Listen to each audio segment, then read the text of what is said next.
50s, make some noise, you're 50. I'm coming. I'm just, man, AARP sending me emails. I'm like, where you get my email from, man? 50 is a great age. I love 50. People with age 50, they like have a new lease on life. It's like somebody hit the reset. Like these are the people that are having money in their account and they ain't got no new job. They putting people out of their house, you know. They walking around naked, you know, they just do what they want to do. They just out here acting up, man. Acting up.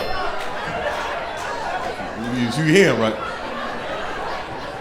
But people do lie to people who's 50. They be like, 50 is the new 30. No, it's not. It is not the 30. 50 is 50. Just 50. What about 60-year-olds? Make some noise. That's a good, oh yeah, great age. These people have no filter. They care nothing about your feelings, you know. A 60-year-old look at you in your face and be like, you know your breath stink, right? You're like, you ain't gonna offer me a peppermint or nothing?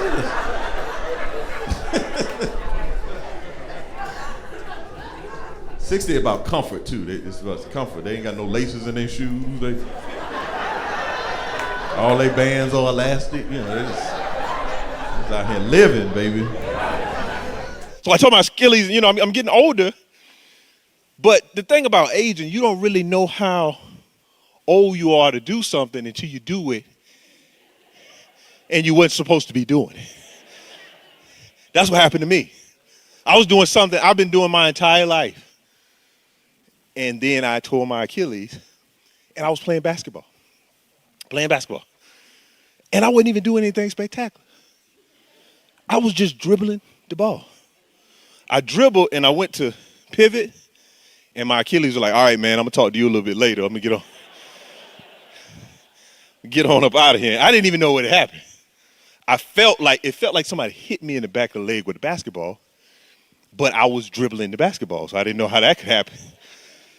So the ball, you know, I failed the ball, and they kept playing like I wasn't even injured. I was like, hey, like something's wrong. And they just like, hey, man, that's our point. So I went to the sideline, and I just thought that I kind of tweaked something, right? So I was like, oh, man, I just walked this off, and I'll be right back. No, I wasn't going to be right back. Because I couldn't, like, you know, you'd lose the ability to step. So I was like, oh, man, I need to probably go home, right? So I text my wife. I said, hey, I'm going to need some Icy Hot and some Motrin. Because I didn't want to go to the emergency room. Because a lot of people like me go to the emergency room, but they never come back out of the emergency room. So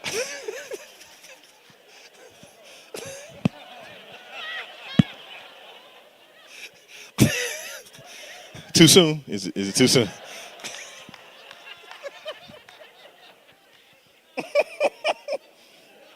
We can laugh. See, this is the beauty of laughter, man. So I went home and I knew it was hurting. I didn't know what had happened. So I did the very thing that you shouldn't do when you injure yourself. I went home and I got on the computer, went to WebMD. By the time I had finished, I had self-diagnosed myself with malaria. I had malaria in my leg. As I look at my son, I started to realize that, you know, man, I'm getting older, man. I'm in my 40s now. It's a lot different. You know, I didn't realize when you turned 40, your doctor got all handsy with you. I didn't know that was the situation. You know, I went to my physical. I thought it was time to go home. My doctor started putting on this glove. Told me to put my elbows on the table. I blacked out. I woke up in the parking lot just crying. I text my wife. I said, I think I just got violated. That's what I think. For 40 years, nobody been concerned about anything going on back there. I don't even go back there like that, man. And I'm like, it's 2019. This is the best medical technology that we have to offer people right here. Y'all, we take pictures with our phone, man. This is the best we can do. Somebody finger? This is the best we got? We can't put our hands together to come up with nothing better than this, huh? I was doing that joke one night. Somebody yelled out, well, wait till you turn 50. I said, oh. Oh my God, what happens when you turn 50? And I found out. It's something called a colonoscopy. They recommend that you get that at age 50. If you're African American, they recommend you get it at 45. Since I'm extra black, I got it at 42. They just brought me. They just rolled me right in there. I was like, I got some time, doc. He was like, no, you don't. Mm-mm. No, you don't. And I was concerned, man. I wasn't ready for that. I was just like, wait a minute, sir. I need an orientation or something. We just can't just do this. And I got to pay for this? What's going on? This is not something I want. And so I had to, go through the process, right? So you got to, it's a day. You can't eat solid food, you got to eat clear food. Well, no, you can't eat anything. You got to drink drinks, clear drinks, and like Jell-O and stuff that, is clear. And I was looking at the little sheet and it had all the information, but on one of the bullet points was to take some lotion and put back there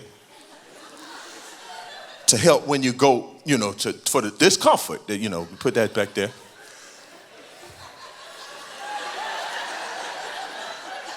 I'm a man, I'm like I'm a man. I don't put no lotion. I don't put no back there. No, no. I put lotion on my hands, my face. That's all I put the lotion on. Yo, after about 3 trips to the bathroom, though, I was like, we ain't got no lip gloss,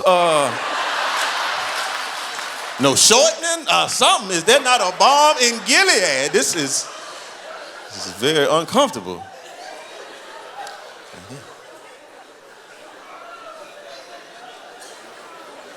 They changed it though. They changed it. They provided some new solution that you got to drink. So the old school, it was very thick. It wasn't very tasteful. Now they got some sparkly raspberry. It's very delicious. It's very delicious.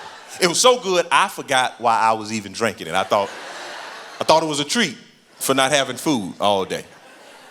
But it didn't take long for me to remember.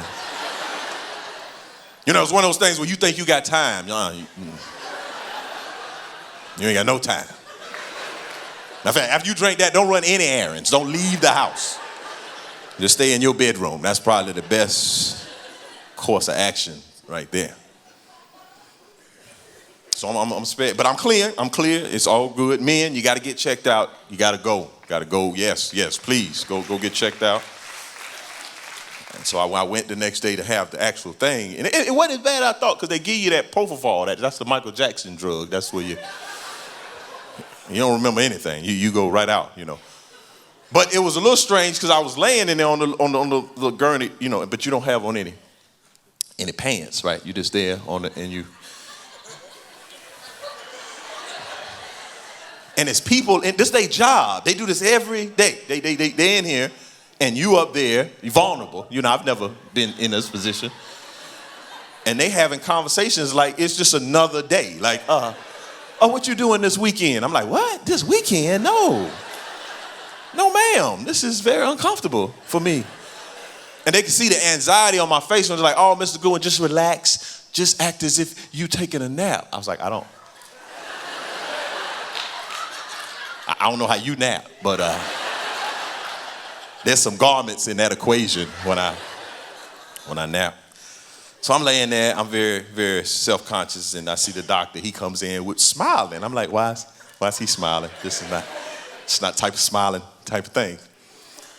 So he comes in, he says, Mr. Goodwin, what song would you like to hear before we put you on? I said, what? We got a soundtrack for this right here? This is, I think that's a little excessive, doc. So I thought about it. I said, well, let me get that Rick James, Give It To Me, Baby. That'll be,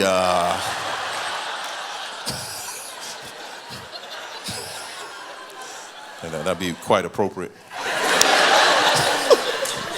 40 is a dilemma.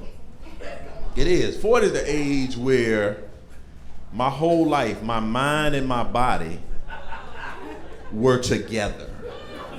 they were on one accord. I turned 40, they got a divorce from each other. The 40 age, you just go to bed at night. You just lay down. You don't do nothing. You just lay in the bed, go to sleep. Wake up, your shoulder's on fire. You're like, oh. Somebody beat me in my sleep? Why's my heel hurt? I ain't even get out of the bed.